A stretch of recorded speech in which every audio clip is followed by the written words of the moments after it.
Baik, salam sedulur Kicau Mania. Hari ini bersama Gang Kicau di Basecamp Gang Kicau. Ini hari ini kita bersama saudara Cemon. Dari beberapa pertanyaan yang masuk di Wadah Berkicau ya kalian di Facebook, ada beberapa pertanyaan yang terbanyak itu tentang murai batu ngelowo.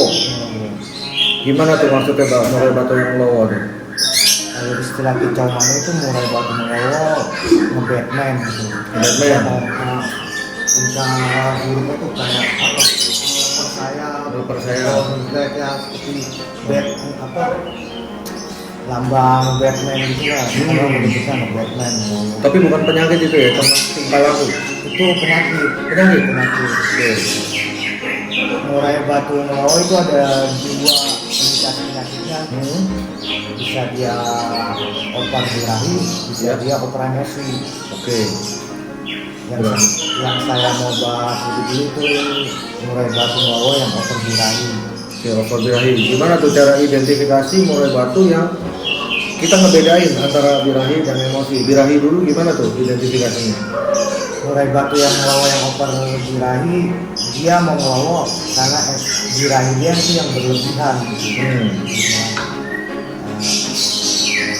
Awalnya sih pada pola rawat yang nggak pas gitu, yang mesti mobil rawat. Ya. Kebanyakan kasus sih karena tenaga dia yang minus, yang nol, terus birahi dia yang menumpuk, jadi tarungnya itu condong dia ke arah birahi itu yang berlebihan. Jadi kayak nafsu aja gitu. Ya. Nafsu tapi kosong. Pangkal permasalahannya tetap pada power tenaga, jadi nggak balance semuanya antara tenaga, emosi, birahi. Yang lebih depan itu birahi dia, bukan emosi. Nanti ada contoh videonya ya. Ada sebagian contohnya murai batu yang mengelola obat. Biasanya sih pola rawat yang kayak itu dia nggak cocok sama pola rawatannya. Kebanyakan sih yang dipakai itu rotol yang sumbernya dingin, puding, seperti jangkrik juga nggak sesuai takarannya, pengembunan malam, terus pemberian pola mandi yang koper. Jadi dia sang perawat ini melakukan mandinya untuk si jatuh itu, untuk murai itu dia terlalu koper pada pemandiannya, berlebihan. Jadi metabolisme dia itu dingin. Terus pola penjemuran juga agak kurang, mungkin karena sibuk kerja atau apa, jadi bisa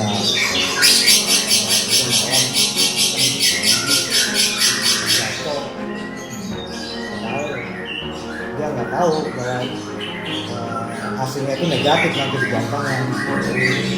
Ciri-ciri dia mau ngelowo itu kalau di jantangan itu yang mudah kita lihat, dia mau ngelowo itu sambil hantam-hantam gigi, sayap juga lapar, itu dia tanpa bunyi.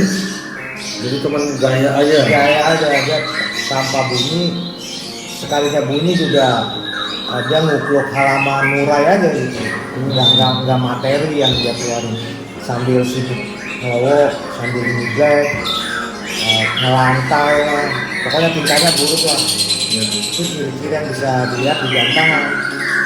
Kalau di pinggiran dia baru mau bongkar materi, ketemu lawan ini banyak ngerayu, hampir jadi ngelowo, ngejack, ngukluk lagi.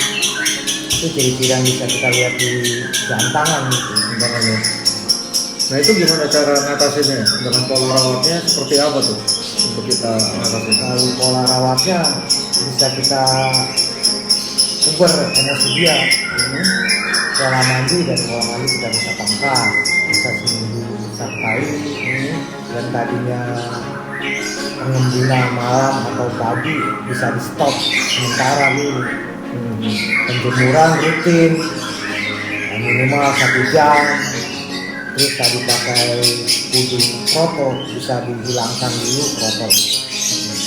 Itu pakai puding jangkrik yang tadi takarannya tidak banyak, bisa diparas lagi. Kemudian jangkriknya minimal dari rendah dulu kita kasih 1-1 atau 2-2, 3-3. Kita cari set pasnya dia itu.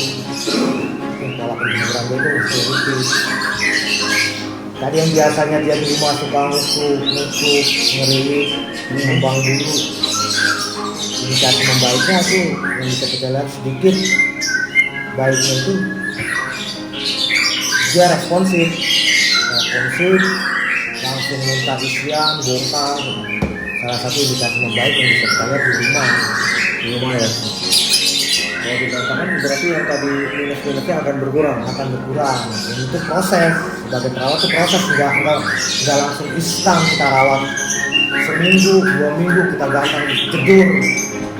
Karena itu udah terbiasa dia seperti itu ya, kita merubahnya harus pelan-pelan adaptasi lagi gitu ya.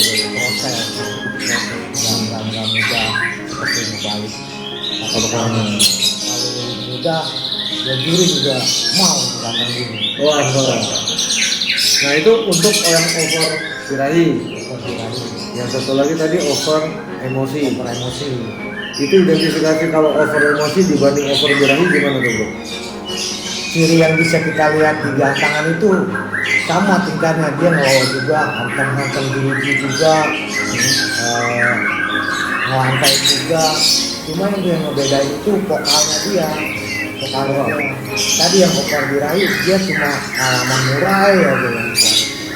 Kalau yang over birahi dia bongkar matanya terus. Over emosi yang bongkar emosi. Kerjanya juga bisa dia. Bisa naik turun, melantai, kita misalnya bongkar lagi materi. Itu yang kita bisa lihat. Bedok juga materi turun, orang lewat, kemudian juga muntah terus materi. Lihatnya sih agresif ya. Yang ciri antara dia mengelolanya birahi sama emosi ya.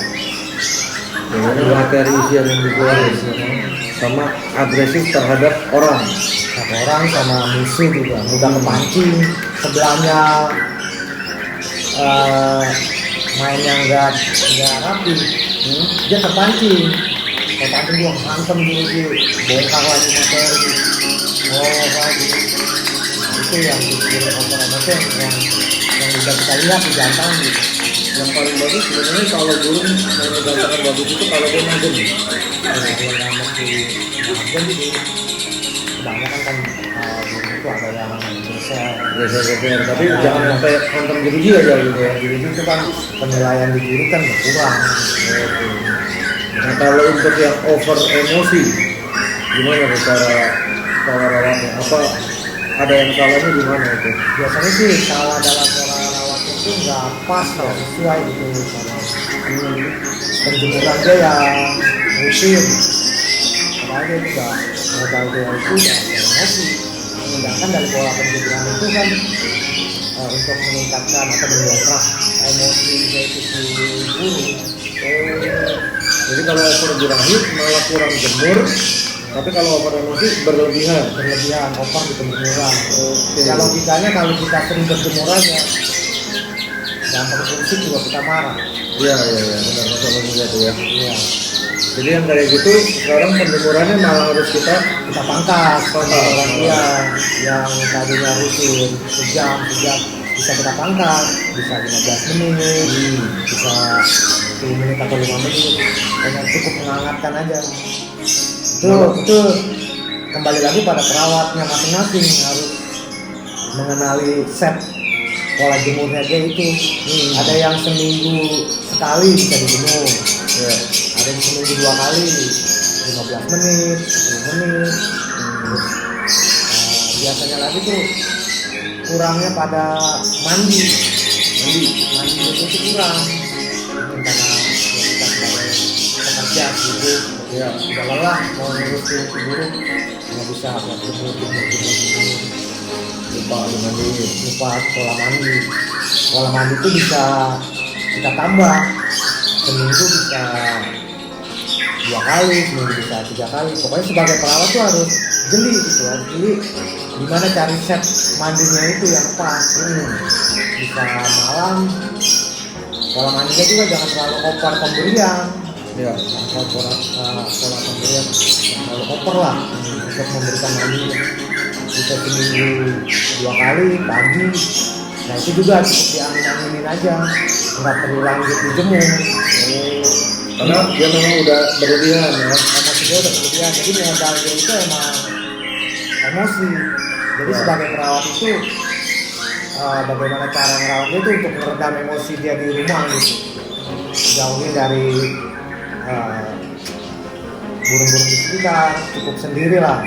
Pokoknya inti perawatan dia itu untuk di rumah yang idealnya itu kita menjaga pola bugarnya dia itu sama tenaganya dia itu. Soalnya pangkalnya emosi sama birahi dia mau itu semua pangkalnya di tenaga. Tenaga dia drop, jangankan buat melawan musuh, buat bongkar isian aja udah nggak ada tenaga. Udah nggak kuat. Jadi untuk pola rawat yang pas buat over emosi itu kita harus meredam emosinya dia. Jadi nggak gampang terpancing di rumah bongkar di tangan dia. Jangan jadi minus tenaga dia karena di rumah dia udah mengeluarkan tenaga terus. Kalau yang birahi habis tenaganya di birahinya dia gitu ya. Di tenaga birahi karena dia berlebihan terpancing lah. Kalau terkait emosi ya kita harus coba meredam emosinya dia sama kebugaran fisiknya dia itu aja. Kalau yang emosi EF-nya ada permainan atau cuma di pola pengembunan sama penjemuran aja ya? Lebih enaknya lagi kita main zona aman aja untuk mencari setnya itu kita main datar aja dengan app jangkrik, polosan datar di jangkrik. Tampak roto. Tampak roto. Begitu nggak diwajibin pakai app ulat Hongkong itu dia nggak wajib. Karena modalnya dia itu udah emosi. Sedangkan ulat Hongkong itu kan untuk mendongkrak. Itu juga bagus digunakan itu di jantangan. Kalau emosi dia kurang kita bisa dongkrak dengan app ulat Hongkong. Jadi pola rawat tendangan app.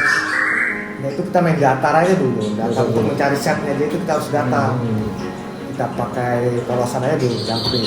Ya. Biasanya itu kalau yang emosinya berlebihan itu dia jangkriknya itu kuat, kadang kuat. Bisa 55, 66, 77, 88, 99, 10, bahkan bisa lebih. Ya, untuk jangkriknya.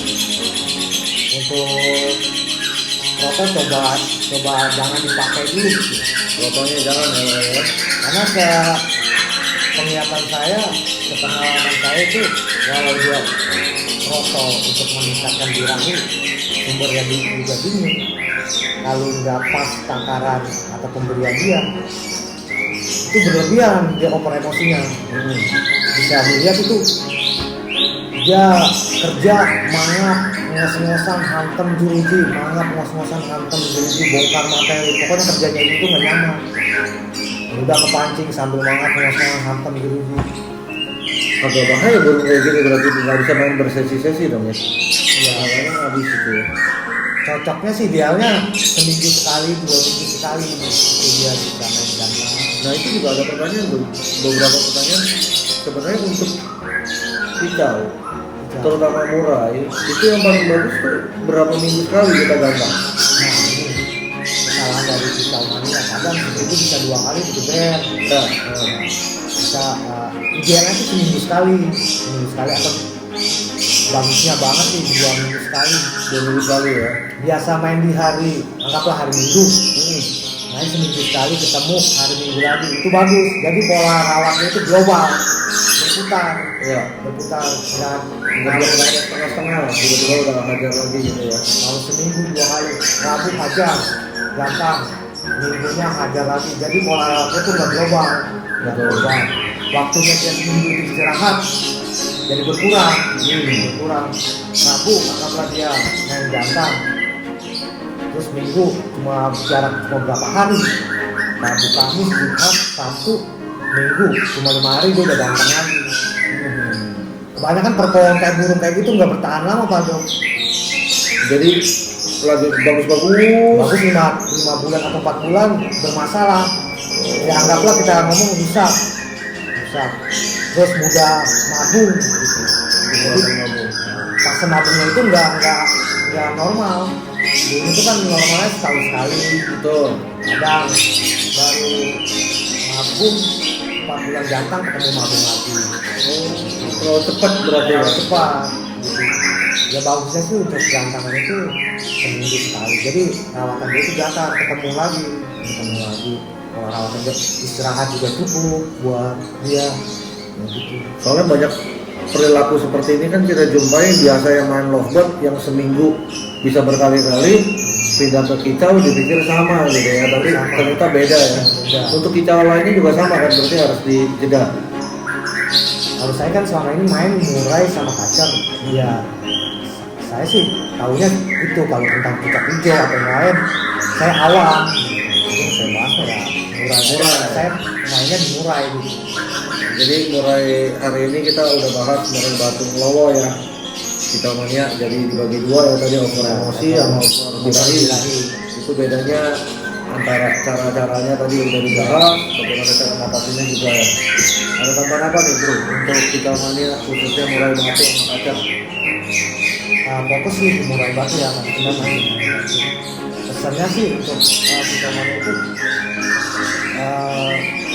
kalau kita ngerawat burung itu proses, nggak ada yang instan. Betul, betul. Nggak ada yang instan. Ada yang bertanya aku solusi, terus ada yang rawat seminggu mau juara gitu. Kita sih main burung jangan mikir untuk juara dulu, Betul. tapi kita rawat itu lihat kerjanya burung itu untuk PR kita di rumah. Karakternya ya dalamnya Ya pahami dan karakternya kan. Burung itu ada yang tipikalnya menyerang, ada yang tipikalnya bertahan gitu. Betul, betul. Jadi untuk perawat itu harus kenali dulu tipikal dia itu. Tipikal dia Jangan hajar. jangan hajar, terus jangan karena murai batu. Ini untuk pesan-pesanannya lagi. Jangan mentang-mentang murai batu itu harus stok makan kroto gitu. Harus stok makan kroto. Sebenarnya enggak dia mesti harus makan kroto. Iya. Jadi ada waktu dia mau makan harus makan kroto, ada di waktu dia nggak mesti harus makan kroto gitu. Itu sebagai perawat harus memahaminya lagi tuh. Tadi kita sudah bahas kan di over ya, diraih sama over emosi ada di situ. Ciri-cirinya juga ada kan, nanti di video bisa buat patokan lah, tandanya sedikit buat patokan lah. Jadi kroto itu kalau di manusia jadi kita ibaratkan makan mewah lah, jangan setiap hari dikasih. Kapan dia udah perlu baru kita kasih. Kita baca karakternya dulu ya. Ya dampaknya itu ya kalau yang pas ya bisa kerja maksimal, kalau dampaknya nggak pas ya negatif. Obat aja ya. Iya, Benar-benar overdosis ya efek sampingnya jelek. jelek. Pas bagus gitu. Kembali lagi pada perawat masing-masing harus dulu. Ya emang sih harus gantang lagi. Sama perawat ya, perawat lebih sekali lagi. Oh, anak kroto, tingkahnya begini. Oh, coba nggak main kroto, kita datar di jangkrik. Oh, kerjanya lebih maksimal. Nggak top harus kena kroto itu si murai gitu. Tapi diingatkan kembali guys, kita maniak. Jangan tadi bro cuma bilang kantang yang ada lagi ya. Iya. Seminggu sekali, 2 minggu sekali lah. Kita sayangi jagoan kita juga ya. Saya ini jagoan. Oke, seperti itu kita maniak hari ini pembahasan kita dari Kang Kicau tentang embeng lowo dibagi dua, over emosi dan over birahi bersama Bro Cemon. Kita jumpa lagi next time. Ada pembahasan lagi murai batu atau kacer, nanti kita lihat pertanyaan yang ada di wadah berkicau di Facebook. Oke, seperti itu dulu kita mania. Salam dulu. Kang Kicau, Wani.